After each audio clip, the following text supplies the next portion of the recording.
Hey guys, welcome back to my YouTube channel. Today I'm doing this dusty rose glittery makeup look. I hope you enjoy watching. So the first eyeshadow that I went in with is by MAKEUPGEEK and it's called White Lies. It's a matte white shade. I use this all the time to highlight my brow bone. I just prefer a matte highlight underneath the brow instead of a shimmery one. Now I'm going in with Baby Cakes eyeshadow by Anastasia. It's a very light shade. And I'm going to use this as my transition shade. So I'm just going to randomly blend this along the crease line. You can barely see it, so you can't really go wrong with this shade. But I just wanted it to be slightly in my crease. Now I'm going in with the shade Petal Pusher by MAKEUPGEEK. And I'm going to use this to create my crease line. And today I'm going for a rainbow shape. I'm doing the same techniques that I also did in my previous copper glitter tutorial. This is basically the same version as that video. I will link it down in the description bar, but I'm using different shades. So if you also want to see a copper gold version of this one, I will link it down in the description bar. And if you have already seen it, you might notice that I'm using the same techniques. So I just created a rainbow shape sort of cut crease and I'm going to blend that out. I'm using a very tiny blending brush by Mauve. And I'm just going over that line and blending back and forth with my brush. So I wanted it to be more blended out and I also wanted the color to be more towards my brow bone. So that's why I'm using a bigger brush, so the application will also be a little bit higher.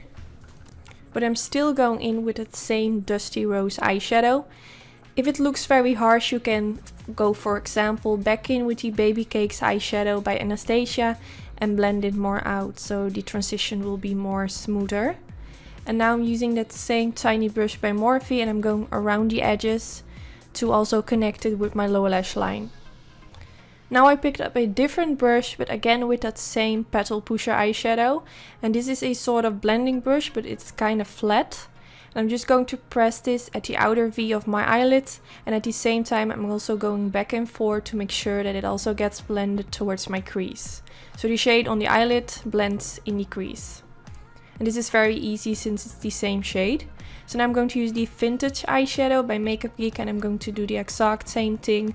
I just want to darken up that outer V, so I'm pressing the shade and then I'm going to blend it out. Now to blend this out even more, I'm going in with the MAKEUPGEEK Cherry Cola eyeshadow. And again I'm going to do the same thing, but I switched my brush into a brush which is slightly more smaller and dense. And this is a brush by MAKEUPGEEK. There's no name on it and I'm not sure if it's still available, but this one is really nice.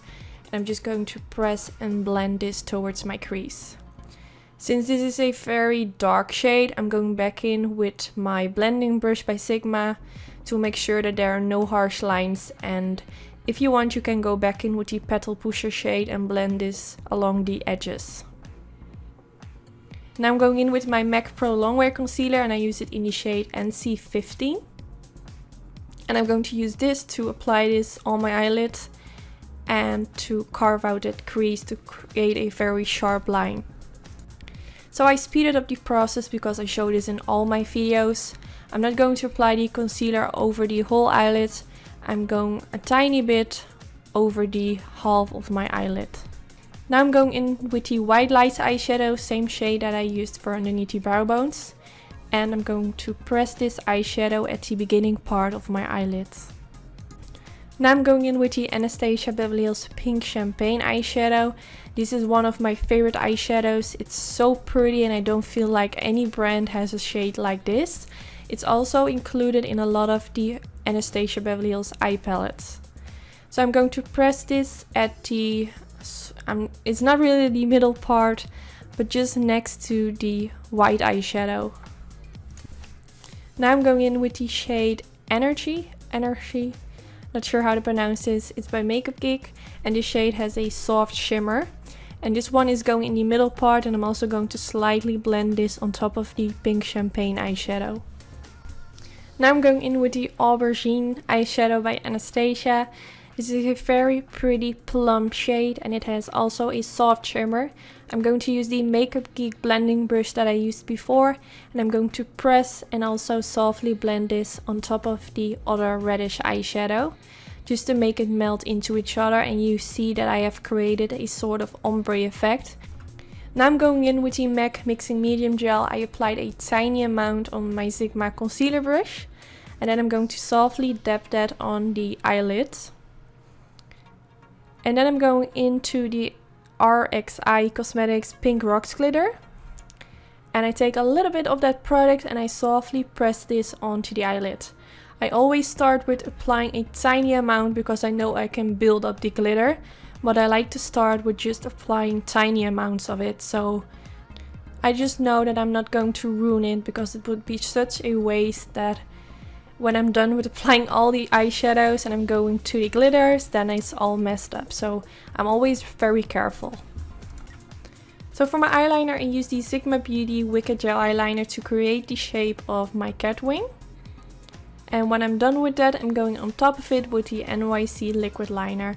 I skipped the part of showing how I did this today because it made my video very long, but I just wanted to let you know what products I have used. Now I'm going back in with the Cherry Cola eyeshadow by MAKEUPGEEK, and I'm using my Sigma Beauty Flat Definer brush, and I'm going to press this underneath the lower lash line, and I connect this shade with the cat wing. Now I'm going to use the MAKEUPGEEK Energy eyeshadow again, and I'm going to do the same thing, but I press this in the middle part and also slightly on top of the Cherry Cola eyeshadow so it kind of melts together. Now I'm going to use the Pink Champagne eyeshadow by Anastasia Beverly Hills, and I'm going to press this in the inner corner, and I'm also going to softly blend this towards the Energy eyeshadow. And to finish it all off, I'm going to use the MAC Fascinating Eye Pencil for in my waterline. And this is just a basic white eye pencil. You can use any brand, but I do feel like the MAC one is a little bit drier, so it stays in place better. Now for my lashes, I'm going to use lashes from my own lash company, and this is the style Fluffy. They're pretty intense, but I love them. So now I'm done with the eyes and I go to the face, and for my bronze and contour, I'm going to use the Benefit Hoola Bronzer. I used to use this all the time back in the days, but I haven't tried it for a while, so I just wanted to give it a go. But I do have to say that I feel like it's slightly too orange for my skin tone, so I prefer to use the products that I normally use, but it's just fun to switch products now and then. Now for the highlighter, I'm going to use the Dose of Colors Gold is the new black highlighter, and this is such a gorgeous shade. It's a gold highlighter basically. It has a gold reflex and I really like how it looks. So I'm going to apply quite a lot of this product. I wanted the highlighter to be almost as intense as the reflex of the glitter on my eyelid. That's impossible, but I just tried to get it to look like that. I just wanted this look to be very glamorous, so I'm also going to apply a little bit on the bridge of my nose and above the lips. Now for my blush, I'm going to use the Pinch Me blush by MAC Cosmetics, and I'm going to apply a bit on the apples of my cheeks. And I always blend my blush towards the highlighter and my bronzer so everything on my cheeks melts together. Now for my lip line, I'm going to use the FLORMAR lip pencil in the shade 202. I'm not sure why I picked this shade because it doesn't match at all with the liquid lipstick that I'm going to apply. But since it's going straight on top of it, you won't see anything back from it, so it doesn't really matter. But yeah, they just don't match together. And I'm going in with the Anastasia Beverly Hills Trust Issues. I think the eye look will also look really pretty with a nude gloss, but I just wanted to do something bold today. So yes, this is already the end of the tutorial. I really hope you enjoyed. I wasn't really planning to do a full face makeup tutorial the day I filmed this, so I'm just chilling in my hoodie and my hair isn't looking really cute today. But yeah, it just ended up this way. I really hope you enjoyed watching. Don't forget to subscribe to get a notification whenever I upload a new video. And yes, I hope to see you in my next video. Bye guys!